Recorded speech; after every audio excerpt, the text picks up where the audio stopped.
இயேசு கிறிஸ்துவ நாமத்தினால் அழைக்கப்பட்ட சகோதர சகோதரிகள் அனைவருக்கும் மாலவனுக்கு தெரிவித்துக் கொண்டு இன்றைக்கான காணொளிக்கு நம்ம போலாங்கோ.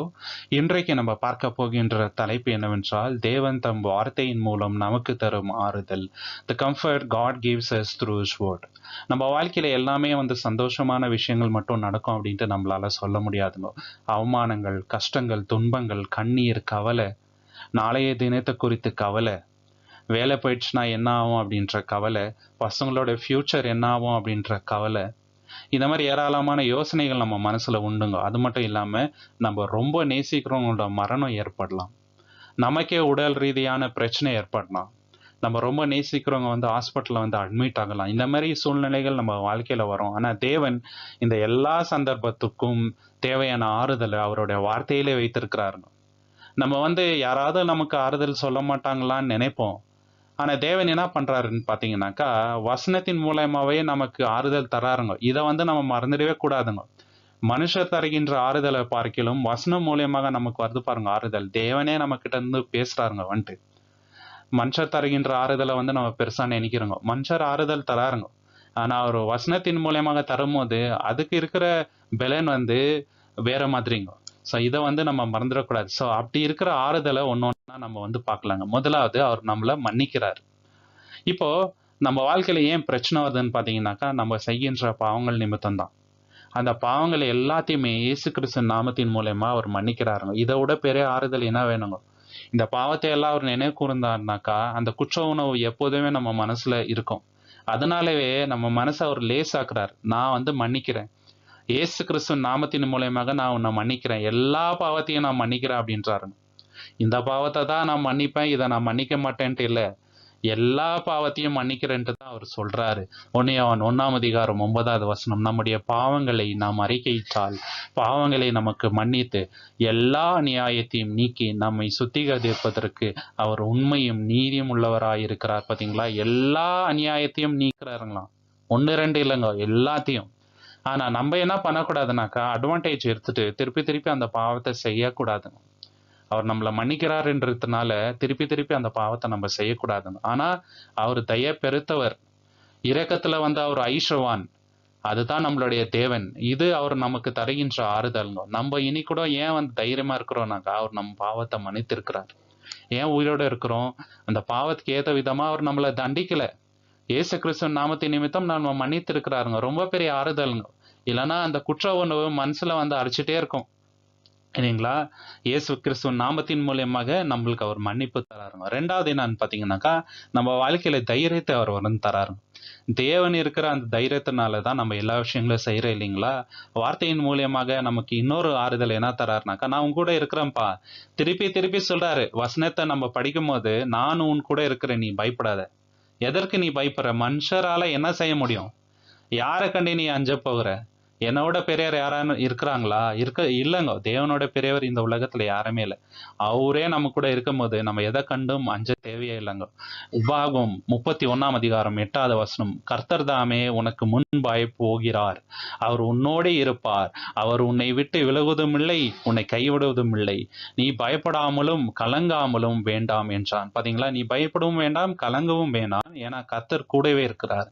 இன்னைக்கு நம்ம கூட கர்த்தர் இருக்கிறார். தூதர்களை அனுப்பி பாதுகாக்கிறார். எப்போதுமே நம்ம கூட இருக்கிறவர் நம்மளுடைய கர்த்தர் தான். இதை நம்ம மறந்துடக்கூடாது. இதோட பிற ஆறுதல் நம்ம லைஃப்ல என்ன வேணுங்க? யார் வேணா நம்மளை விட்டு தூரம் போலாங்க, நம்மளை புறக்கணிக்கலாம். ஆனா நம்மளுடைய தேவன் இன்னைக்கு வரைக்கும் நம்மளை புறக்கணிக்கல. நம்மளுக்கு தேவையான தைரியத்தை தராரு. இந்த தைரியம் எப்போதுமே மனசுல இருக்கணும். எங்க அப்பா என் கூட இருக்கிறாரு, நான் எதை கண்டு பயப்படுவேன்? இயேசு கிறிஸ்துவ அத்தானே சொன்னாருங்க. நீங்க எல்லாம் என்னை விட்டு போயிடுவீங்க, சீஷரை பார்த்து சொல்றாரு. ஆனா எங்க அப்பா என் கூட இருக்கிறார். உபாகமம் 31:6 நீங்கள் பெலன் கொண்டு தினமனதாயிருங்கள், அவர்களுக்கு பயப்படவும் திகைக்கவும் வேண்டாம், உன் தேவனாகிய கர்த்தர் தாமே உன் கூட வருகிறார், அவர் உன்னை விட்டு விலகுவதும் இல்லை, உன்னை கைவிடுவதும் இல்லை என்று சொன்னான். பாத்தீங்களா? எதை கண்டு நீங்க பயப்படாதீங்க, ஏன்னா தேவன் கூடவே இருக்கிறார். இன்னைக்கு நம்மளும் பயப்படவே தேவையில்லைங்க. அடுத்து ஏசையா 41:10 தேவனே நம்மளை பத்தி டைரக்டா சொல்றாரு பாருங்க. தேவன் நம்ம கிட்ட பேசுறாரு பாருங்க இந்த வசனத்தின் மூலமாக. நீ பயப்படாதே, நான் உன்னோடே இருக்கிறேன், திகையாதே, நான் உன் தேவன், நான் உன்னை பலப்படுத்தி உனக்கு சகாயம் பண்ணுவேன், என் நீதியின் வலது கரத்தினால் உன்னை தாங்குவேன். இதுக்கு மேல நமக்கு என்ன ஆறுதல் வேணுங்க? அவர் என்ன சொல்றாரு பாருங்க, ஒரு ஒரு வார்த்தையும் நமக்கு அவ்வளோ ஆறுதல் தருதுங்க. நான் உன் கூட இருக்கிறேன்ப்பா, திகையாத, நான் தான் உன்னோட தேவன், நான் தான் உன்னை உருவாக்குனது, நீ ஏன் பயப்படுற? நான் உனக்கு பலன் கொடுக்குறேன், உனக்கு நான் சகாயம் பண்றேன். உலகத்துல யார் வேணா உன்னை கைவிட்டு போலாம், உனக்கு நான் சகாயம் பண்றேன்ட்டு தேவன் சொல்றாருங்க. என் வலது கரத்தினால் நான் உன்னை தாங்குறேன்ட்டு தேவன் சொல்றாருங்க. அவரோட கரம் நம்ம கூட இருக்கும் போது நமக்கு வேற என்ன வேணுங்க லைஃப்ல? இன்னொரு வசனம் வாசிக்கலாங்க.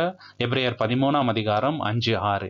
நீங்கள் பண ஆசை இல்லாதவர்களாய் நடந்து உங்களுக்கு இருக்கவைகள் போதும் என்று எண்ணுங்கள். நான் உன்னை விட்டு விலகுவதும் இல்லை, உன்னை கைவிடுவதும் இல்லை என்று அவர் சொல்லி இருக்கிறாரே. பாத்தீங்களா? பணத்தின் மேல ரொம்ப ஆசை வைக்க கூடாது. ஏன்னா எவ்வளோ அதன் மேல நம்ம ஆசை வைக்கிறோமோ நம்ம என்ன ஆயிடுதுனாக்கா அதை சார்ந்து வாழ்வோங்க. ஆனா நம்மளுடைய இன்சூரன்ஸ் தேவனுங்க, நம்மளுடைய சேஃப்டி அவரு தான். நம்ம வைத்திருக்கிற பணம் நம்மளை காப்பாற்ற போறது இல்லைங்க. தேவன் நினைத்தா மட்டும்தான் நம்ம மூச்சு விட முடியும், நம்ம உயிரோட இருக்க முடியுங்க. நம்மளுடைய பணம் ஒண்ணுமே பண்ண முடியாதுங்க. வெள்ளியும் பொண்ணும் நம்மளை காப்பாற்ற முடியாது, தேவன் மட்டும்தான் நம்மளால காப்பாற்ற முடியும். அதனால அந்த ஆசை நம்ம கிட்ட இருக்கக்கூடாது. ஏன்னா அவர் என்ன சொல்றாருனாக்கா, நான் உன் கூட இருக்கிறேன், உன்னை விட்டு நான் விலகுவதும் இல்லை, உன்னை நான் கைவிடுறதும் இல்லைன்னு சொல்றாருங்க. அதனால நாம் தைரியம் கொண்டு, கர்த்தர் என் சகாயர், நான் பயப்படேன், மனுஷன் எனக்கு என்ன செய்வான் என்று சொல்லலாமேன். பாத்தீங்களா? அதனால என்ன சொல்லுங்க, கர்த்தர் என் சகாயர், நான் எதுக்கு பயப்படணும்? மனுஷனால என்ன செய்ய முடியும்? ஏன்னா தேவன் நினைச்சா மட்டும்தான் நம்ம உடல்ல இருந்து உயிர் பிரியுங்க, இல்லைன்னா பிரியாது. தேவன் நினைச்சாதான் யாருமே நம்ம மேல கை வைக்க முடியும், யாருமே எதனால செய்ய முடியுங்க. தேவன் நினைக்கல, அது நடக்காது. அவர் நம்ம கூட இருக்கும்போது நம்ம எதை கண்டும் பயப்பட தேவையில்லைங்க. சரிங்களா? அடுத்து அவர் நமக்கு தருகின்ற ஆறுதல் என்னன்னு பாத்தீங்கன்னாக்கா மகிழ்ச்சி. அப்படியே கஷ்டமே லைஃப்ல கொடுக்கறது இல்லைங்க. இயேசு கிறிஸ்து மூலியமாக நமக்கு வருகின்ற அந்த சந்தோஷம் இருக்குது பாருங்க, அது ரொம்ப பெரிதான சந்தோஷம். தேவன் கூட நம்ம ரொம்ப ஐக்கியப்பட்டு இருந்தோம்னாக்கா அவர் தருகின்ற சந்தோஷத்துக்கு ஈடு இணையே இல்லைங்க. இது உலகத்துல யாராலுமே தர முடியவே முடியாது. ஆனா இயேசு கிறிஸ்துக்குள்ள நம்ம இருந்தோம்னு வச்சுங்களேன், அதுல நமக்கு கிடைக்கிற சந்தோஷத்துக்கு ஈடு இனவே கிடையாது. இதை நம்ம வாசிக்கலாம். யோவான் 16:22. அதே போல நீங்களும் இப்பொழுது துக்கம் அடைந்து இருக்கிறீர்கள், நான் மறுபடியும் உங்களை காண்பேன், அப்பொழுது உங்கள் இருதயம் சந்தோஷப்படும், உங்கள் சந்தோஷத்தை ஒருவனும் உங்களிடத்திலிருந்து எடுத்து போட மாட்டான். பாத்தீங்களா? ஒருத்தர் கூட நான் உங்களுக்கு தருகின்ற சந்தோஷத்தை எடுத்து போட முடியாது அப்படின்ட்டு இயேசு கிறிஸ்து வாக்குத்தத்தம் பண்ணிட்டாருங்க. இதுக்கு மேல என்ன வேணுங்க? உலகம் தருகின்ற சந்தோஷத்தை போல அவர் தருகின்ற சந்தோஷம் இருக்காது. உலக சிற்றின்பங்கள் அதெல்லாம் ஒரு நொடி தாங்க, கொஞ்ச நேரம் தான் அது. ஆனா இவர் தருகின்ற சந்தோஷம் நித்தியமா இருக்கும். அந்த சந்தோஷத்துலதான் நம்ம இருக்கணுங்க.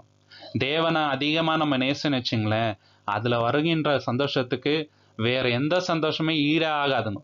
அந்த சந்தோஷத்தான் ரொம்ப முக்கியம். அவர் தான் பிரதான சந்தோஷமா நம்ம லைஃப்ல இருக்கணுங்க. நம்மளுடைய ஜாய் தேவன் கிட்ட தான் இருக்கணுங்க, தேவனை சார்ந்ததை தான் இருக்கணும். ஓகேங்களா? இதுதான் ரொம்ப முக்கியமான விஷயம். அடுத்தது என்னன்னாக்கா சமாதானத்தை தராருங்க. உலகத்துல சமாதானத்துக்காக யாரோ என்னென்னவோ பண்ணுவாங்க. மெடிடேஷன் பண்ணுவாங்க, லாஃபிங் தெரப்பி பண்ணுவாங்க, சரிங்களா? மனசை அமைதியா வச்சுக்கணும்னு நினைப்பாங்க, இன்னும் என்னென்னவோ பண்ணுவாங்க. ஆனா மெய்யான சமாதானம் தேவன் இடத்துல இருந்து தான் வரும். தேவனை முழு மனதோட நம்ம அன்பு கூறும் போது அவர் இடத்துல இருந்து வருது பாருங்க, பரத்துல இருந்து வருகின்ற சமாதானம், அதுதான் மெய்யான சமாதானம். அது வேணும்னா தேவன் நம்ம வாழ்க்கையில ஃபர்ஸ்டான இடத்துல இருக்கணும். அப்போ அந்த சமாதானம் நம்ம லைஃப்ல இருக்கும். சரிங்களா? ரோமர் 5:1-2. இவ்விதமாக நாம் விசுவாசத்தினாலே நீதிமான்கள் ஆக்கப்பட்டு இருக்கிறபடியினால் நம்முடைய கர்த்தராகிய இயேசு கிறிஸ்துவின் மூலமாய் தேவனிடத்தில் சமாதானம் பெற்று இருக்கிறோம். அவர் மூலமாய் நாம் இந்த கிருபையில் பிரவேசிக்கும் சிலாக்கியத்தை விசுவாசத்தினாலே பெற்று நிலை கொண்டிருந்து தேவ மகிமையை அடைவோம் என்று நம்பி இருக்கிறனாலே மேன்மை பாராட்டுகிறோம். பாத்தீங்களா? நம்ம இன்னைக்கு சமாதானத்தை பெற்று கொண்டிருக்கிறோம். எப்படி? இயேசு கிறிஸ்துவின் மூலியமாக. ஏன்னா நம்ம எதிரிகளா இருந்தோம், சரிங்களா? தேவனுக்கு விரோதமான பாவங்களை செய்து கொண்டிருந்தோம். ஆனா இயேசு கிறிஸ்து நம்மளை ஒப்புரவாக்கி இன்னைக்கு தேவனுக்குள்ள நமக்கு ஒரு சமாதானத்தை உண்டு பண்ணியிருக்கிறாருங்க. இந்த சமாதானம் வேற எங்குமே கிடைக்கவே கிடையாது. உலகத்துல எந்த மூலைக்கு போனாலும் கிடைக்காதுங்க. இயேசு கிறிஸ்துவின் மூலியமாக தான் இந்த சமாதானம் நமக்கு கிடைத்திருக்குது. யோவான் 14 சமாதானத்தை உங்களுக்கு வைத்து போகிறேன், என்னுடைய சமாதானத்தையே உங்களுக்கு கொடுக்கிறேன். பாத்தீங்களா, இயேசு கிறிஸ்துவோட சமாதானத்தை நமக்கு தராருங்களாம். இதுக்கு மேல நமக்கு என்ன வேணுங்க? இந்த சமாதானத்துக்காக தான் உலகத்துல எவ்வளோ பேர் தேடிக்கொண்டு இருக்கிறாங்க, என்னென்னவோ பண்றாங்க. அது மெய்யான சமாதானம் இல்லைங்க. இதுதான் மெய்யான சமாதானம். உலகம் கொடுக்கிற பிரகாரம் நான் உங்களுக்கு கொடுக்கிறது இல்லை. உங்கள் இதயம் கலங்காமலும் பயப்படாமலும் இருப்பதாக. பாத்தீங்களா, கலக்கம் பயம் இதயத்துல நிறைய பேருக்கு இருக்குது. ஐயோ, நாளைக்கு நான் என்ன பண்ண போறேன், ஃபியூச்சர் என்ன ஆகும், ரிசெஷன் வர மாதிரி இருக்குது, வேலை போயிட்டா என்ன ஆகும், சொந்த வீடு இல்லையே, பசங்களுக்கு இன்னும் கல்யாணம் நடக்கலையே, ஐயோ என் உடம்புல எனக்கு பிரச்சனை இருக்குது, எனக்கு எதனா ஒன்று ஆயிடுச்சுன்னா ஏன்னா என் பசங்களை யார் பார்த்துக்குவாங்க. இந்த மாதிரி ஏராளமான பிரச்சனைகள் மனசுல ஓடிட்டு இருக்கவங்க நிறைய பேருக்கு. ஆனா இயேசு என்ன சொல்றாரு, என்னோட சமாதானத்தை நான் உங்களுக்கு தரேன், அதனால நீங்க கலங்கவும் வேண்டாம், பயப்படவும் வேண்டாம் அப்படின்றாருங்க. இது அவர் சொல்லிட்ட பிறகு இனிமேலும் நம்ம கலங்கக்கூடாது, பயப்படக்கூடாது. ஏன்னா அவருடைய சமாதானத்தை நம்ம பெற்றுக்கொள்ள வேண்டும். அவர் நம்ம கூட இருக்கிறாருங்க. இதை நம்ம மறந்துடக்கூடாதுங்க. அடுத்து யோவான் 16:33 என்னிடத்தில் உங்களுக்கு சமாதானம் உண்டாயிருக்கும் பொருட்டு இவைகளை உங்களுக்கு சொன்னேன். உலகத்தில் உங்களுக்கு உபத்திரம் உண்டு, ஆனாலும் தினம் கொள்ளுங்கள், நான் உலகத்தை ஜெயித்தேன் என்றார். பாத்தீங்களா, இயேசு கிறிஸ்து கிட்ட ஒரு சமாதானம் இருந்துச்சு. அவருக்கு விரோதமா எல்லோருமே என்னென்னவோ பண்ணாங்க. ஆனா அவரு தேவனுக்குள்ள சமாதானமா இருந்தாரு. அதே சமாதானத்தை நமக்கு தராருங்க. உங்களுக்கு உலகத்துல போராட்டம் இருக்கும், உபத்திரம் இருக்கும்னு சொல்லிட்டாரு. அதனால்தான் இதெல்லாம் நம்ம வாழ்க்கையில நடக்குதுங்க. என்னென்ன நடக்குது? நம்ம நேசிக்கிறவங்களோட மரணம் ஏற்படுது, நமக்கு உடல் ரீதியான பிரச்சனை வருது, இயேசு கிறிஸ்துவின் நாமத்தின் நிமித்தம் நமக்கு போராட்டங்கள் வருது, இன்னும் எவ்வளோ பிரச்சனைகள் வருது. இதெல்லாம் வருது ஏன்னா அவர் வாக்குத்தத்தம் கொடுத்துட்டாருங்க. உலகத்துல உங்களுக்கு உபத்திரம் இருக்கும், என் நிமித்தம் உங்களுக்கு அவமானம் வரும், நிந்த வரும், அதெல்லாம் நீங்க தாங்கிக்கணும், அப்போ உங்களோட மகிமை பெருசா இருக்கும் பரத்துல அப்படின்றாருங்க. இதை நம்ம மறந்துடக்கூடாது. இந்த சமாதானத்தை அவர் நமக்கு தரேன்னு சொல்லிட்டு வாக்குத்தத்தம் கொடுத்துட்டாருங்க. அதனால நம்ம எதை கண்டும் பயப்பட தேவையில்லைங்க. நாளைக்கு என்ன நடக்கும் அப்படின்ட்டு நம்ம அஞ்ச தேவையில்லை. ஏன்னா இந்த சமாதானத்தை அவர் நமக்கு தராரு. ஏசாயா 26:3 உம்மை உறுதியாய் பற்றி கொண்ட மனதையுடையவன் உம்மையே நம்பியிருக்கிறபடியால் நீர் அவனை பூரண சமாதானத்துடன் காத்து கொள்வீர். எப்படிப்பட்ட சமாதானத்தை தராருன்னு சொல்றாரு பாத்தீங்களா? பரிபூர்ணமான சமாதானங்களாம், பர்ஃபெக்ட் பீஸ். உலகத்துல எங்கேயுமே இது கிடைக்காதுங்க. ஆனா தேவன் நமக்கு தரேன்ட்டு சொல்றாரு. எப்போ தராரு? அவர் உறுதியா நம்ம நம்பணுங்க. முழு மனதோட நம்ம நம்பணும். நம்ம அப்பா நம்ம கூட இருக்கிறாரு, அவர் இருந்தா நம்ம லைஃப்ல எந்த கெட்டதும் நடக்காது. அப்படி நடந்தா கூட அவர் அனுமதினால தான் நடக்குது, இதனால நமக்கு நல்லது தான் நடக்கும் அப்படின்ற எண்ணம் நமக்கு இருக்கணுங்க. தேவன் ரொம்ப பெரிய மகிமையை வைத்திருக்கிறாரு. அதனாலதான் இதெல்லாம் நம்ம வாழ்க்கையில நடக்குதுன்ற எண்ணம் நமக்கு இருந்துச்சுன்னு வச்சுங்களேன், பூரண சமாதானத்தை தேவன் நமக்கு தராரு சகோதர சகோதரி. அடுத்து தேவன் என்ன தராருன்னு பாத்தீங்கன்னாக்கா, நம்மளுக்கு அடைக்கலம், வலிமை மற்றும் உதவி. இது மூணுமே தேவன் நமக்கு கொடுக்கின்ற விஷயங்கள். தேவன் தான் நம்மளுடைய அடைக்கலங்க, அவர் தான் நம்மளுடைய பலன். ஆபத்து காலத்துல கூட நிற்பவர் அவர் தாங்க. அவர் தான் நமக்கு உதவி செய்கின்றவர், வேற யாரும் இல்லைங்க. நமக்கு வருகின்ற எல்லா விஷயமும் அவர்கிட்ட இருந்து தான் வருது. சங்கீதம் 46:1 தேவன் நமக்கு அடைக்கலமும் பெலனும் ஆபத்து காலத்தில் அனுகூலமான துணையுமானவர். இதுக்கு மேல என்ன வேணுங்க? ஆறுதல். நம்மளுக்கு பிரச்சனைகள் வரும்போது யாரா நமக்கு ஆறுதல் சொல்வா, யார் நமக்கு துணையா இருப்பாங்க, யார் நமக்கு பலன் தருவாங்க அப்படின்ட்டு நம்ம யோசிக்கிற மாதிரியே இல்லை. ஏன்னா எல்லாமே தேவனா இருக்கிறாரு இல்லைங்களா? தேவன் நம்ம கூட இருக்கிறாருங்க. யோசிச்சு பார்க்கணுங்க. அவர்கிட்ட நம்ம ஆழ்ந்து ஜபிக்கணும். அப்ப நிச்சயமா நமக்கு அவர் இதெல்லாம் தராருங்க. அதை விட்டுட்டு நான் என்ன பண்ணுவேன்ப்பா, எனக்கு ஏன் இது நடக்குது அப்படின்ற அந்த கேள்விகளுக்குள்ள நம்ம போகக்கூடாதுங்க. தேவனே, இது எனக்கு நீங்க அனுமதிச்சிருக்கிறீங்கனாக்கா நிச்சயமா இதுல ஏதோ நல்லது இருக்கும்பா, அதனாலதான் நீங்க அனுமதிச்சிருக்கிறீங்க தேவனே. இதை தாங்கி கொள்கின்ற பலன் எனக்கு நீங்க தாங்கப்பா, ஏன்னா நீங்க தான் என்னோட பலன் அப்படின்ட்டு நம்ம ஜபிக்கணுங்க. இப்படிதான் தேவனுடைய பிள்ளைகள் எல்லா விஷயத்தையும் எடுத்துக்கணும். அடுத்து நீதிமொழிகள் 29:25 மனுஷனுக்கு பயப்படும் பயம் கண்ணியே வரவிக்கும், கர்த்தரை நம்பி இருக்கிறவனோ உயர்ந்த அடைக்கலத்திலே வைக்கப்படுவான். பாத்தீங்களா, கர்த்தரை யார் நம்புறாங்களோ உயர்ந்த அடைக்கலத்துல வைக்கப்படுவாங்களாம். நம்ம நம்புறோமா? முழு மனதோட நம்புறோம். அப்போ உயர்ந்த அடைக்கலத்துல தேவன் நம்மள கொண்டு போய் வைக்குவார். ஏசாயா 40ஆம் அதிகாரம் 28லிருந்து 31 நம்ம வாசிக்கலாம். பூமியின் கடையாந்தரங்களை சிருஷ்டித்த கர்த்தராகிய அநாதி தேவன் சோர்ந்து போகிறதும் இல்லை, இளைப்படைவதும் இல்லை. இதை நீ அறியாயோ? இதை நீ கேட்டதில்லையோ? அவருடைய புத்தி ஆராய்ந்து முடியாதது. பாத்தீங்களா? நம்முடைய தேவன் சோர்ந்து போகிறது இல்லைங்க. ஏன்னா எல்லா பலனும் அவர்கிட்ட தான் இருக்குது. அவர் இளைப்படையதும் இல்லை, ரெஸ்ட் எடுக்கிறது இல்லைங்க. அப்படிப்பட்ட தேவன் என்ன பண்றாருனாக்கா, நமக்கு சோர்ந்து போகிறவனுக்கு அவர் பலன் கொடுத்து, நம்ம எப்பெல்லாம் சோர்ந்து போகிறோமோ அப்ப பலன் தருது அவர் மட்டும்தாங்க. நம்மளை தேற்றுறாரு. நமக்கு என்னென்ன தேவைன்றது அவருக்கு நல்லாவே தெரியுங்க. சத்துவம் இல்லாதவனுக்கு சத்துவத்தை பெருக பண்ணுகிறார். யாருக்கெல்லாம் பலன் இல்லையோ அவங்களுக்கு சத்துவத்தை கொடுக்குறாருங்க. நமக்கு ஏராளமா கொடுக்குறாரு இல்லைங்களா? இளைஞர் இளைப்படைந்து சோர்ந்து போகிறார்கள், வாலிபரும் இடறி விடுவார்கள். கர்த்தருக்கு காத்திருக்கிறவர்களோ புது பலனடைந்து கழுகுகளைப் போல் செட்டைகளை அடித்து எழும்புவார்கள். அவர்கள் ஓடினாலும் இளைப்படையார்கள், நடந்தாலும் சோர்ந்து போவார்கள். பாத்தீங்களா? கர்த்தருக்கு யாரெல்லாம் காத்திருக்கிறாங்களோ அவங்களுக்கு என்ன கிடைக்குதுனாக்கா, புது பலன் கிடைக்குது. அவங்க ஓடினாலும் இடைப்படைகிறது இல்லை, நடந்தாலும் சோர்ந்து போகிறது இல்லை. இந்த வாக்கு தத்தம் தேவன் நமக்கு தராரு. ஆனா நம்ம செய்ய வேண்டியது கர்த்தருக்காக எப்போதுமே காத்திருக்கணுங்க. முழு மனதோட அவருக்காக காத்திருக்கணும். அப்போ என்ன பிரச்சனைகள் நமக்கு வந்தாலும் நம்ம சோர்ந்து போக மாட்டோம். ஏன்னா தேவன் தினந்தோறும் பலத்தை நமக்கு தந்துட்டே இருப்பாருங்க. 2 தீமோத்தேயு 4ஆம் அதிகாரம் 17வது வசனத்துல அப்போஸ்தலனாகிய பவுல் ஒரு விஷயத்த சொல்றாருங்க. அதை நம்ம வாசிக்கலாம். கர்த்தரோ எனக்கு துணையாக நின்று என்னாலே பிரசங்கம் நிறைவேறுவதற்காகவும் புறஜாதியார் கேட்கிறதற்காகவும் என்னை பலப்படுத்தினார். சிங்கத்தின் வாயிலிருந்தும் நான் ரட்சிக்கப்பட்டேன்.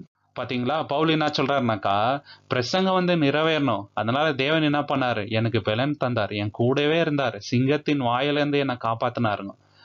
தேவன் நம்மளை அழைச்சிட்டாருன்னு வச்சுங்களேன், அவருக்குன்ட்டு ஒரு நோக்கம் இருக்கும் நம்ம வாழ்க்கையில. இதை நம்ம செய்யணும்ட்டு. அது முடிகிற வரைக்கும் நம்மளை விட மாட்டாருங்க.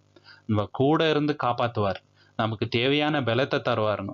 ஏன்னா அப்போஸ்தலனாகிய பவுலுக்கு போக்கையும் வரத்தையும் அவர் பாதுகாத்தார். அதனால தான் அவ்வளோ பெரிய ஊழியத்தை அவர் செய்தாருங்க. இல்லைன்னா செஞ்சிருக்க முடியாதுங்க சகோதர சகோதரி. அந்த அளவுக்கு தேவன் அவருக்கு ஆறுதல் தந்தாருங்க. அடுத்து நமக்கு தேவையான ஆறுதல் நமக்கு தராருங்க. நமக்கு ஏராளமான ஸ்ட்ரெஸ் இருக்குது, கவலைகள் இருக்குது மனசுல. எல்லா சமயத்திலும் தேவன் நமக்கு கூட இருந்து யாராவது ஒருத்தர் மூலியமா ஆறுதல் தராரு. அவருடைய வார்த்தையின் மூலியமா நமக்கு ஆறுதல் தராருங்க. இதை நம்ம மறந்துடக்கூடாதுங்க. சங்கீதம் 23ஆம் அதிகாரம் 4வது வசனம். நான் மரண இருளின் பள்ளத்தாக்கிலே நடந்தாலும் பொல்லாப்புக்கு பயப்படேன். தேவரீர் என்னோட கூட இருக்கிறீர். உமது கோலும் உமது தடியும் என்னை தேற்றும். பாத்தீங்களா? அவர் ஆடுமைக்கு போனாருங்க தாவீது ராஜா. அப்போ ஒரு நாள் என்ன ஆகுது? ஒரு கரடி வருது, இன்னொரு நாள் சிங்கம் வருதுங்க.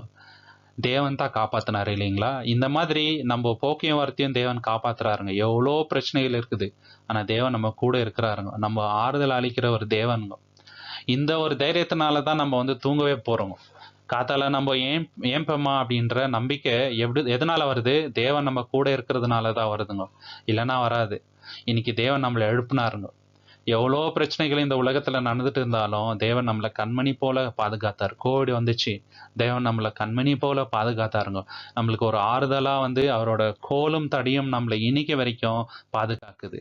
அடுத்த வசனம் ஏசாயா 49:13. வானங்களே கம்பீரித்து பாடுங்கள், பூமியே களி கூறு, பர்வதங்களே கம்பீரமாய் முழங்குங்கள். கர்த்தர் தம்முடைய ஜனத்துக்கு ஆறுதல் செய்தார், சிறுமைப்பட்டிருக்கிற தம்முடையவர்கள் மேல் இரக்கமாயிருப்பார். பாத்தீங்களா? கர்த்தர் என்ன பண்ணாரு? தம்முடைய ஜனத்துக்கு ஆறுதல் செய்தாருங்க. நம்மளுக்கு ஆறுதல் தினந்தோறும் செய்யறாருங்க சகோதர சகோதரி. எவ்வளோ பிரச்சனைகள் வந்தாலும் தேவன் தான் நமக்கு ஆறுதல் செய்யறாருங்க. யாராவது ஒருத்தர் மூலியமா ஆறுதல் செய்வாரு. ஆனா மெயின் எதன் மூலியமா நமக்கு ஆறுதல் செய்யறாருனாக்கா, அவருடைய வார்த்தைகள், அவருடைய வசனங்கள், அதன் மூலியமா அவர் நமக்கு கொடுத்திருக்கிற வாக்கு தத்துவம், இதன் மூலியமா அவர் நம்மள தினந்தோறும் ஆறுதல் அளிக்கிறாருங்க. எப்படி ஆறுதல் தராரு? ஏசாயா 66:13. ஒருவனை அவன் தாய் தேற்றுகிறது போல நான் உங்களை தேற்றுவேன், நீங்கள் எருசலேமிலே தேற்றப்படுவீர்கள். பாத்தீங்களா? தாய் எப்படி நம்மளை தேற்றுறாங்களோ அப்படி தேற்றுகிறவர் தான் நம்முடைய கர்த்தருங்க. தாயிலும் மேலானவர் அவர். தாய்க்கு கூட ஒப்பிட முடியாதுங்க, அதுக்கும் மேலதான் அவரு இல்லைங்களா? ஆனா இந்த உலகத்துல தாய் தான் நம்மள ரொம்ப நேசிக்கிற ஜீவன். ஏன்னா அந்த அளவுக்கு அன்கண்டிஷனலா நம்ம மேல லவ் வைப்பாங்க, நம்மள ஆறுதல் செய்வாங்க, நமக்காக உயிர் கொடுக்க கூட ரெடியா இருப்பாங்க. ஆனா அவங்க கூட நம்மள வந்து கைவிடலாங்க. நம்மளுடைய தேவன் நம்மள கைவிட மாட்டாருங்க. தாயின் மேலும் அதிகமா நம்மள நேசிக்கிறவர் நம்மளுடைய கர்த்தருங்க. இத வந்து நம்ம மறந்துடக்கூடாதுங்க. ஏசாயா 51 அதிகாரம் 12வது வசனம், நானே உங்களுக்கு ஆறுதல் செய்கிறவர். தேவன் டைரக்ட்டா நம்மள பார்த்து சொல்றாருங்க. நான் தான் உங்களுக்கு ஆறுதல் செய்கிறவர். வேற யாரு? நான் தான் உனக்கு ஆறுதல் செய்கிறவர்ப்பா. நான் தான் உன்னோட அப்பா. நீ பயப்படாத எதுக்குமே. என்னோட ஆறுதல் உன் கூட எப்போதுமே இருக்கும் அப்படின்னு தேவன் சொல்றாருங்க. 2 கொரிந்தியர் 1 அதிகாரம் 3வது வசனம். நமது கர்த்தராகிய இயேசு கிறிஸ்துவின் பிதாவாகிய தேவனும் இரக்கங்களின் பிதாவும் சகலவிதமான ஆறுதலின் தேவனுமாய் இருக்கிறவருக்கு ஸ்தோத்திரம். பாத்தீங்களா எப்படிப்பட்ட தேவன்? சகலவிதமான ஆறுதலின் தேவன்க அவரு. நம்ம வாழ்க்கையில என்ன பிரச்சனை வரட்டும் அது எல்லாத்துக்குமே தேவனிடத்துல ஆறுதல் உண்டுங்க. அதனால தான் பவுல் சொல்றாரு, சகல விதமான ஆறுதலின் தேவனுக்கு ஸ்தோத்திரம் அப்படின்ட்டு சொல்றாருங்க. தேவனை விட்டா நம்மளுக்கு கரெக்டான ஆறுதல் தருகின்றவர் யாருமே கிடையாது. இதுதான் வந்து நிதர்சனமான ஒண்ணுங்க சகோதர சகோதரி. சங்கீதம் 147:3 இருதயம் நொறுங்குண்டவர்களை குணமாக்குகிறார், அவர்களுடைய காயங்களை கட்டுகிறார். பாத்தீங்களா யாரோட இதயம் நொறுங்கி போயிருக்கு. இன்னைக்கு என்னோட அம்மா வந்து ஹாஸ்பிட்டல்ல இருக்கிறாங்க, அப்பா ஹாஸ்பிட்டல்ல இருக்கிறாங்க, உடம்பு சரியில்லை, வீட்டுல பிரச்சனை. இந்த மாதிரி கர்த்தர்களுக்குள்ள இருக்கிறவங்களுக்கு கஷ்டப்படும் போது தேவன் அவங்களுடைய இதயத்தை வந்து என்ன பண்றாரு? குணமாக்குறாருங்க. கவலைப்படாத, நான் உன் கூட இருக்கிறேன்ப்பா. எதை குறிச்சும் நீ கவலைப்படாத, நான் உனக்கு ஆறுதலை தரேன்ட்டு தேவன் சொல்றாருங்க. அவர் நம்ம கூட இருக்கும் போது எதை குறித்தும் நம்ம வந்து கலங்க தேவையில்லை சகோதர சகோதரி. எல்லா விதமான ஆறுதலும் நம்மளுடைய தேவன் கிட்ட இருக்குதுங்க. அடுத்து தேவன் என்ன பண்றாருனாக்கா, நமக்கு வந்து ஒரு வல்லமையை தராரு. எல்லா விதமான சூழ்நிலையும் எதிர்த்து நிக்கின்ற அந்த ஒரு பலத்தை தராரு, தைரியத்தை தராரு. ஆனா தேவனுக்குள்ள வந்து நம்ம உறுதியா நிக்கணுங்க. அப்போ தேவன் இந்த ஒரு பலத்தை தராருங்க. நம்ம வந்து அப்போஸ்தலர்ஸை பார்க்கலாங்க. அவங்க வந்து எவ்வளோ பிரச்சனைகளை சந்தித்தாங்க, ஆனாலும் தைரியமா இருந்தாங்க. ஏன்னா தேவனுக்குள்ள அவங்களுக்கு நம்பிக்கை இருந்துச்சு, ரொம்ப விசுவாசம் இருந்துச்சு. அதே விசுவாசம் நம்ம கிட்ட இருக்கணுங்க. ரோமர் 8 அதிகாரம் 36, 37 வாசிக்கலாம். கிறிஸ்துவின் அன்பை விட்டு நம்மை பிரிப்பவன் யார்? உபத்திரவமோ, வியாகுலமோ, துன்பமோ, பசியோ, நிர்வாணமோ, நாசமோசமோ, பட்டயமோ, இவைகள் எல்லாவற்றிலேயும் நாம் நம்மில் அன்பு கூறராலே முற்றும் ஜெயம் கொள்ளுகிறவர்களாய் இருக்கிறோமே. அந்த அளவுக்கு உறுதியான விசுவாசம் நம்ம கிட்ட இருக்கும் போது எதுவுமே வந்து கிறிஸ்துவின் அன்புல இருந்து நம்மளை பிரிக்கவே முடியாதுங்க. தேவன் அந்த அளவுக்கு ஆறுதலை நம்ம வாழ்க்கையில கொடுத்துட்டே இருப்பாருங்க. அடுத்து தேவனுடைய உறுதியான அன்பு நம்ம மேல எப்போதுமே இருக்குதுங்க. இது ரொம்ப முக்கியமான விஷயங்க சகோதர சகோதரி. யார் நம்மளை நேசிக்கலனாலும் தேவன் நம்மளை ரொம்ப நேசிக்கிறாருங்க. ஆனா அந்த அன்பை வந்து நம்ம சாதாரணமா எடுத்துக்கவே முடியாதுங்க. உலகத்துல இவங்கள நம்ம நேசிச்சா நல்லா இருக்கும் அப்படின்ட்டு நம்ம ஏங்குறோம். ஆனா நம்ம அப்பா பிதாவாகிய தேவன் நம்மள ரொம்ப அதிகமா நேசிக்கிறாருங்க. அவரை போல நம்மள நேசிக்கிறவங்க யாருமே லைஃப்ல இருக்கவே முடியாது. இதை வந்து நம்ம மறந்துடவே கூடாதுங்க. உபாகமம் 7 அதிகாரம் 9வது வசனம். ஆகையால் உன் தேவனாய கர்த்தரே தேவன் என்றும் தம்மில் அன்பு கூர்ந்து தமது கற்பனைகளை கைக்கொள்கிறவர்களுக்கு அவர் 1000 தலைமுறை மட்டும் உடன்படிக்கையையும் தயையும் காக்கின்ற உண்மையுள்ள தேவன் என்றும். பாத்தீங்களா 1000 தலைமுறை வரைக்கும் என்ன பண்றாரு? அவரோட உடன்படிக்கையை காக்குறாருங்க. ரொம்ப ரொம்ப நேசிக்கிறாரு. எப்போ என் பிள்ளை என்கிட்ட வருவான், எப்போ வந்து உண்மையா இருப்பாரு, எப்பத்த பாவத்தை விடுவாரு, எப்போ வந்து என்ன அதிகமா நேசிக்குவார் அப்படின்ட்டு காத்துட்டு இருக்கிறாருங்க நம்மளுடைய தேவன். ரொம்ப ரொம்ப இரக்கமுள்ள தேவன் நம்மளுடைய தேவன்க. அதனால தான் அந்த கொஞ்சம் இரக்கம், கொஞ்சம் அன்பு நம்ம கிட்ட இருக்குது. அவர்கிட்ட இருந்து வந்த அந்த கேரக்டர். ஆனா அவரை போல நேசிக்கிற நம்மள இந்த உலகத்துல யாருமே இருக்க முடியாதுங்க. சங்கீதம் 31 அதிகாரம் 7வது வசனம். உமது கிருபையினாலே களி கூர்ந்து மகிழ்வேன். பாத்தீங்களா இங்கிலீஷ்ல நல்லா இருக்குது பாருங்க. I will rejoice and B Claude in your loving kindness. தேவனோட அன்புனால நான் ரொம்ப சந்தோஷமா இருக்கிறேன்ட்டு சொல்றாருங்க தாவீது ராஜா. தேவனை பார்த்து சொல்றாரு, உமது அன்புனால நான் ரொம்ப ரொம்ப மகிழ்ச்சியா இருக்கிறேன் தேவனே. அந்த அளவுக்கு வந்து நம்ம மகிழ்ச்சியா இருக்கலாம். ஏன்னா தேவன் நம்மளை நேசிக்கிறாருங்க. இவ்வளவு பரிசுத்த உள்ள தேவன் நம்மளை நேசிக்கும் போது அதை விட பெரிய சந்தோஷம் நம்ம லைஃப்ல என்ன வேணுங்க? அது மட்டும் இல்லாம என்ன பண்றார் தேவன் பாருங்க. நீர் என் உபத்திரவத்தை பார்த்து என் ஆத்ம வியாகுலங்களை அறிந்திருக்கிறீர். பாத்தீங்களா தேவன் நம்மளுடைய உபத்திரத்தை அறிந்திருக்கிறார், நமக்கு வருகின்ற வியாகுலங்களை அவர் அறிந்திருக்கிறார். அவர் பார்த்துட்டு சும்மா இல்லை, நம்மளுக்கு தகுதிக்கு மீறி நம்மள வந்து கஷ்டப்பட விடுறதில்ல. நமக்கு தேவையான எல்லாத்தையும் தராருங்க. ஆறுதல தராரு. அதுலேருந்து வெளியே வர பாதைய வந்து தராருங்க. இதுக்கு மேல நமக்கு என்ன வேணுங்க? அந்த அளவுக்கு நம்மள நேசிக்கிறவர் நம்மளுடைய தேவன். புலம்பல் 3ஆம் அதிகாரம் 22, 23. நாம் நிர்மூலம் ஆகாதிருக்கிறது கர்த்தருடைய கிருபையே. அவருடைய இரக்கங்களுக்கு முடிவில்லை. அவைகள் காலைதோறும் புதியவைகள். உமது உண்மை பெரிதாயிருக்கிறது. பார்த்தீங்களா? அவரோட இரக்கங்களுக்கு முடிவில்லை. காலைதோறும் அது புதிதா இருக்குது. தேவனுடைய அன்புக்கு ஈடு இணை இல்லைங்க. அவரோட அன்புக்கு ஏதாவது ஈடா நம்ம வைக்க முடியுமா? வைக்கவே முடியாதுங்க இந்த உலகத்துல. அந்த மாதிரி அன்பு கூற தான் நம்மளுடைய தேவன்கோ. ரோமர் 8ஆம் அதிகாரம் 38, 39. மரணமானாலும் ஜீவனானாலும் தேவதூதர் ஆனாலும் அதிகாரங்கள் ஆனாலும் வல்லமைகள் ஆனாலும் நிகழ்காலமானாலும் வருங்காரியங்கள் ஆனாலும் உயர்வானாலும் தாழ்வானாலும் வேற சிருஷ்டியானாலும் நம்முடைய கர்த்தராகிய கிறிஸ்து இயேசுவினுள்ள தேவனுடைய அன்பை விட்டு நம்மை பிரிக்க மாட்டாது என்று நிச்சயித்திருக்கிறேன். பவுலோடைய உறுதி பார்த்தீங்களா? என்ன லைஃப்ல பிரச்சனை வந்தாலும் தேவனுடைய அன்பை விட்டு அது நம்மள பிரிக்கவே முடியாது என்றாருங்க. அப்படிப்பட்டது தான் நம்மளுடைய தேவனுடைய அன்புங்க. நம்மளும் அந்த அளவுக்கு தேவனை ரொம்ப ரொம்ப லவ் பண்ணணும். அவரை தவிர வேற யாரையுமே அதிகமா நம்ம நேசிக்க கூடாது. இது ரொம்ப முக்கியமான விஷயம். அடுத்த விஷயம் என்னன்னு பாத்தீங்கன்னாக்கா, அவருடைய வாக்கு தத்துவம் நமக்கு வாழ்வளிக்கிறதுங்க. அவரோட ப்ராமிசஸ் இருக்குது பாருங்க, அது ரொம்ப முக்கியமானது நம்ம லைஃப்க்கு. அது மேல நம்ம முழுமையா நம்பிக்கை வைக்கணுங்க. சங்கீதம் 119ஆம் அதிகாரம் 49, 50. நீர் என்னை நம்ப பண்ணின வசனத்தை உமது அடியேனுக்காக நினைத்தருளும். அதுவே என் சிறுமையில் எனக்கு ஆறுதல். உம்முடைய வாக்கு என்னை உயிர்ப்பித்தது. தாவீது ராஜா என்ன சொல்றாருனாக்கா, எனக்கு ரொம்ப பிரச்சனை இருந்துச்சு, ஆனா உம்முடைய வசனம் எனக்கு உயிரை தந்துச்சுன்றாருங்க. நம்மளுக்கு தேவனுடைய வசனம் தாங்க உயிர் தருது. தினந்தோறும் வந்து எவ்வளோ பிரச்சனைகள் வந்தாலும் தேவனுடைய வசனத்தை எடுத்து படிக்கும் போது நம்மளுக்கு உயிர் வருதுங்க. அதன் மேல நம்பிக்கை வருது. நிச்சயமா தேவன் வழி நடத்துவாருன்ட்டு. ஏன்னா வசனத்துல அவ்வளோ வல்லமை இருக்குதுங்க சகோதர சகோதரி. அடுத்து தேவன் என்ன பண்றாருனாக்கா, சாந்த குணம் உள்ளவர்களையும் துன்பப்படுவர்களுக்கும் தேவன் வந்து ஆசீர்வாதம் தராருங்க. சரிங்களா?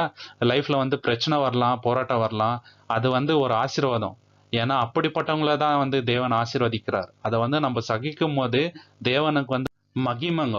யோபு 5ஆம் அதிகாரம் 10வது வசனம். தாழ்ந்தவர்களை உயரத்தில் வைத்து துக்கிக்கிறவர்களை ரட்சித்து உயர்த்துகிறார். பாத்தீங்களா? யார வந்து உயர்த்துறாரு? துக்கிக்கிறவங்கள வந்து தேவன் வந்து உயர்த்துறாருங்க. தாழ்ந்தவங்கள வந்து உயர்த்துறாரு. எந்த அளவுக்கு உலகத்துல நம்ம தாழ்ந்து போறோமோ, எந்த அளவுக்கு வந்து உபத்திரவத்தை நம்ம அனுபவிக்கிறோமோ, அந்த அளவுக்கு தேவன் வந்து நம்மளை உயர்த்துவாருங்க. இது தேவன் நமக்கு தருகின்ற ஆசீர்வாதங்க. மத்தேயு 5ஆம் அதிகாரம் 3ல இருந்து 5 வாசிக்கலாம். ஆவியில் எளிமையுள்ளவர்கள் பாக்கியவான்கள், பரலோக ராஜ்யம் அவர்களுடையது. ஆனா உலகம் வந்து வேற மாதிரி சொல்லுங்க. ஆனா தேவன் என்ன சொல்றாரு? இப்படி இருக்கிறவங்க தான் பாக்கியவான்கள் அப்படின்றாருங்க. எந்த அளவுக்கு துன்பம் பண்றோமோ, எந்த அளவுக்கு வந்து கஷ்டங்கள் நம்ம வந்து இயேசுவின் நாமத்தை நிமித்தம் அனுபவிக்கிறோமோ, அந்த அளவுக்கு நமக்கு ஆசீர்வாதம் பரலோகத்துல கிடைக்குங்க. இதை வந்து நம்ம மறந்துடக்கூடாதுங்க. துயரப்படுகிறவர்கள் பாக்கியவான்கள், அவர்கள் ஆறுதல் அடைவார்கள். சாந்த குணம் உள்ளவர்கள் பாக்கியவான்கள், அவர்கள் பூமியை சுதந்தரித்துக் கொள்வார்கள். இந்த அளவுக்கு தேவன் வந்து நம்மள ஆசீர்வதிக்க போகின்றார். இது அவர் நமக்கு தருகின்ற ஆறுதல். அடுத்து ரொம்ப முக்கியமான விஷயம் என்னன்னு பாத்தீங்கன்னாக்கா, நம்மளுடைய ஜெபங்களை வந்து தேவன் கேட்கிறாருங்க. தினந்தோறும் கேட்கிறார். நம்மளுடைய கண்ணீரை வந்து ஒண்ணு கூட வேஸ்டாக அவர் விடுத்துறாங்க. எல்லாமே வந்து அவர் சேகரிச்சு வைக்கிறார். அந்த அளவுக்கு நம்மளை நேசிக்கிறவர் நம்மளோட தேவனுங்க. சங்கீதம் 116ஆம் அதிகாரம் 1, 2 வசனங்கள். கர்த்தர் என் சத்தத்தையும் என் விண்ணப்பத்தையும் கேட்டதினால் அவரில் அன்பு கூறுகிறேன். அவர் தமது செவியை எனக்கு சாய்த்தபடியினால் நான் உயிரோடு இருக்கும் நாளளவும் அவரை தொழுது கொள்வேன். தாவீது ராஜா சொல்றாருங்க, தேவன் என் சத்தத்தை கேட்டார், அதனால நான் உயிரோடு இருக்கிற நாள் வரைக்கும் அவரை நான் தொழுது கொள்வேன். அதே மாதிரி தேவன் நம் ஜெபத்தை தினந்தோறும் கேட்கிறாரு இல்லைங்களா? நம் மூச்சு காத்து இருக்கிற வரைக்கும் நம்ம உடம்புல அவரை வந்து நம்ம தொழுது கொள்ளணுங்க. 1 பேதுரு 5ஆம் அதிகாரம் 7வது வசனம். அவர் உங்களை விசாரிக்கிறபடியால் உங்கள் கவலைகளை எல்லாம் அவர் மேல் வைத்து விடுங்கள். பாத்தீங்களா? இதுக்கு மேல என்ன வேணுங்க நமக்கு ஆறுதல்? அவர் சொல்றாரு, கஷ்டப்படுறீங்களா? கவலை இருக்குதா? அந்த கவலையை என்கிட்ட கொடுத்துருங்க. நீங்க ஏன் கஷ்டப்படுறீங்க? நான் எல்லாத்தையும் பார்த்துக்கிறேன் அப்படின்றாருங்க. கஷ்டப்பட்டு பாரம் சுமக்கிறவங்க எல்லாருமே என்கிட்ட வாங்க, நான் உங்களுக்கு ஆறுதல் தரேன்றாருங்க. இதுக்கு மேல என்ன வேணுங்க சகோதர சகோதரி? அவர் காத்துட்டு இருக்கிறாருங்க நம்ம அவர்கிட்ட போறதுக்கு. ஆனா நம்ம போனோங்க. இது ரொம்ப ரொம்ப முக்கியமான விஷயம். அடுத்து தேவன் நம்ம வாழ்க்கையில ஒரு நம்பிக்கையை தராருங்க. சாதாரணமான வாழ்க்கை இல்லைங்க. ஏனோ தானோன்ட்டு வாழ்ற வாழ்க்கை இல்ல. ஒரு நம்பிக்கையோட தான் நம்ம வாழ்றோம். ஒரு ஹோப் இருக்கு லைஃப்ல. நிச்சயமா வந்து இயேசு கிறிஸ்து 2வது வருகையில வருவாரு. இந்த உலகத்துக்கே ஒரு மீட்பு உண்டு. நம்ம எல்லோருமே பரலோகத்துக்கு போகின்றோம் அப்படின்ற அந்த நம்பிக்கையில தான் நம்ம வந்து வாழ்ந்து கொண்டு இருக்கிறோம். முக்கியமா இது எல்லாத்தையும் வந்து நம்ம கண்ணால பார்க்கலங்க. வெறும் மனதார வந்து யோசிக்கிறோம் அவ்வளவுதான். ஸோ அந்த நம்பிக்கையை தேவன் வந்து நமக்கு தந்திருக்கிறார். ரோமர் 8ஆம் அதிகாரம் 24வது வசனம். அந்த நம்பிக்கையினாலே நாம் ரட்சிக்கப்பட்டிருக்கிறோம். காணப்படுகிறதை நம்புகிறது நம்பிக்கை அல்ல. ஒருவன் தான் காண்கிறதை நம்ப வேண்டியது என்ன? என்ன சொல்றாருனாக்கா பவுலு, ஒரு விஷயத்த பார்த்து நம்புறது என்ன நம்பிக்கை? நம்ம கண்ணால பார்க்காத ஒரு விஷயத்த நம்புறோம் பாருங்க. அதுதான் வந்து உண்மையான நம்பிக்கைன்றாருங்க. நம்ம எல்லாருமே அந்த நம்பிக்கையில தான் இன்னைக்கு இருக்கிறோம். நம்ம யாருமே வந்து பரலோகத்த பார்த்தது இல்லங்க. சரிங்களா? ஆனாலும் உறுதியா நம்ம நம்புறோம் இதெல்லாம் நடக்கும்ன்ட்டு. இதுதான் வந்து தேவன் நமக்கு கொடுத்திருக்கிற நம்பிக்கைங்க. சங்கீதம் 31ஆம் அதிகாரம் 24வது வசனம். கர்த்தருக்கு காத்திருக்கிறவர்களே, நீங்கள் எல்லோரும் திடமானதாயிருங்கள். அவர் உங்கள் இதயத்தை ஸ்திரப்படுத்துவார். பாத்தீங்களா? நம்ம எல்லோருமே கர்த்தருக்கு காத்திருக்கிறோம் இல்லையா? நம்ம எல்லோரும் தைரியமா இருக்கணும்ட்டு தேவன் சொல்றாருங்க. ஏன்னாக்கா நம்ம இதயத்தை அவர் வந்து ஸ்திரப்படுத்துறாருங்க, தைரியப்படுத்துறாரு, ஒரு நம்பிக்கை தராரு இதயத்துல. அதனால நம்ம கவலைப்பட தேவையில்லைங்க. 2 கொரிந்தியர் 4ஆம் அதிகாரம் 16ல 18. ஆனபடியினாலே நாங்கள் சோர்ந்து போகிறதில்லை. எங்கள் புறமான மனுஷனானது அழிந்தும் உள்ளான மனுஷனானது நாள்தோறும் புதிதாக்கப்படுகிறது. மேலும் காணப்படுகிறது அல்ல, காணப்படாதவர்களை நோக்கியிருக்கிற நமக்கு அதிசீக்கிரத்தில் நீங்கும் லேசான நம்முடைய உபத்திரம் மிகவும் அதிகமான நித்திய கனமகிமை உண்டாக்குகிறது. ஏனெனில் காணப்படுகிறவை அநித்தியமானவைகள், காணப்படாதவைகளோ நித்தியமானவைகள். இங்க பவுல் என்ன சொல்றாருன்னு பாத்தீங்கன்னாக்கா, காணப்படாதவைகளை நம்பி இருக்கிற நமக்கு அதி சீக்கிரத்தில் நீங்கும் இந்த உபத்திரம் ரொம்ப பெரிதான கனமகிமை வந்து கொண்டு வரும் அப்படின்ட்டு சொல்றாருங்க. ஏன்னா எந்த அளவுக்கு நம்ம தேவனுடைய ராஜ்யத்துக்காக கஷ்டப்படுறோமோ, உபத்திரத்தை அனுபவிக்கிறோமோ, அந்த அளவுக்கு கனமகிமை தேவனை தருவாருங்க. அந்த நம்பிக்கையில தான் நம்ம எல்லாரும் வாழ்ந்து கொண்டு இருக்கிறோம் சகோதர சகோதரி. அந்த மகிமையை எதோடும் ஒப்பிடவே முடியாதுங்க. நம்ம படப்போகின்ற பாடு ரொம்ப குறைவு தான். ஆனா மகிமை ரொம்ப பெரிதான மகிமை. அதுதான் வந்து பவுல் இங்க சொல்றாருங்க. நீதிமொழிகள் 23:18. நிச்சயமாகவே முடிவு உண்டு, உன் நம்பிக்கை வீண் போகாது. தேவன் நம்மளை பார்த்து சொல்ற மாதிரி அப்படியே இருக்குது பாத்தீங்களா? உன்னோட நம்பிக்கை வீண் போகாது அப்படின்ட்டு சொல்றாருங்க. தேவன் மேல நம்ம வச்சிருக்கிற நம்பிக்கை ஒரு காலம் அது வீணாவே போகாதுங்க. ஏன்னா அவர் உண்மையுள்ள தேவனுங்க. அடுத்து தேவன் தருகின்ற ஆறுதல் என்னன்னு பாத்தீங்கன்னாக்கா, நீ கவலைப்படாதன்றாருங்க. எதை குறித்து நீ கவலைப்படாத, நான் பார்த்து அப்படின்ட்டு சொல்றாருங்க. மத்தேயு 6ஆம் அதிகாரம் 34வது வசனம் வாசிக்கலாம். ஆகையால் நாளைக்காக கவலைப்படாதிருங்கள், நாளை தினம் தன்னுடையலுக்காக கவலைப்படும். அந்தந்த நாளுக்கு அத்தினத்தின் பாடு போதும். பாத்தீங்களா? நாளை தினத்தை குறித்து நீங்க கவலைப்படாதீங்க, நான் பாத்துக்கிறேன் அப்படின்ட்டு தேவன் சொல்றாருங்க. பிலிப்பியர் 4ஆம் அதிகாரம் 6-7. கவலைப்படாதீங்கன்ட்டாரு. அப்ப நம்ம செய்ய வேண்டியது என்னன்ட்டு பவுல் இங்க சொல்லார் பாருங்க. நீங்கள் ஒன்றை குறித்தும் கவலைப்படாமல் எல்லாவற்றையும் குறித்து உங்கள் விண்ணப்பங்களை ஸ்தோத்திரத்தோடு கூட ஜெபத்தினாலும் வேண்டுதலினாலும் தேவனுக்கு தெரியப்படுத்துங்கள். அப்பொழுது எல்லா புத்திக்கும் மேலான தேவ சமாதானம் உங்கள் இதயங்களையும் உங்கள் சிந்தைகளையும் கிறிஸ்து இயேசுக்குள்ளாக காத்துக்கொள்ளும். பாத்தீங்களா? எதை குறித்தும் நீங்க கவலைப்படாதீங்க. என்ன பண்ணுங்க? போயிட்டு ஜெபம் பண்ணுங்க. அப்போ எல்லா புத்திக்கும் மேலான தேவ சமாதானம் உங்க இதயத்தை வந்து காத்துக்கொள்ளும் அப்படின்ட்டு சொல்றாரு. நம்ம செய்ய வேண்டியது இதுதாங்க இப்போ. சோ இவ்வளவு ஆறுதலை தேவன் அவரோட வசனத்துல வைத்திருக்கிறார். தேவன் தாமே இந்த வசனங்களை ஆசீர்வதிப்பாராக. நம்ம எதை குறித்தும் கவலைப்பட வேண்டாங்க. தேவன் நம்மளோட இருக்கிறார். இந்த வசனங்கள் உங்களுக்கு பிடிச்சிருந்தா லைக் பண்ணுங்க, ஷேர் பண்ணுங்க, சப்ஸ்கிரைப் பண்ணுங்க. கூடிய சீக்கிரம் இன்னொரு காணொலியில நம்ம எல்லோருமே தேவனோட சித்தம் இருந்தால் சந்திக்கலாம். அவருடைய நாமத்துக்கு மகிமை உண்டாவதாக. ஆமேன். Thank you so much.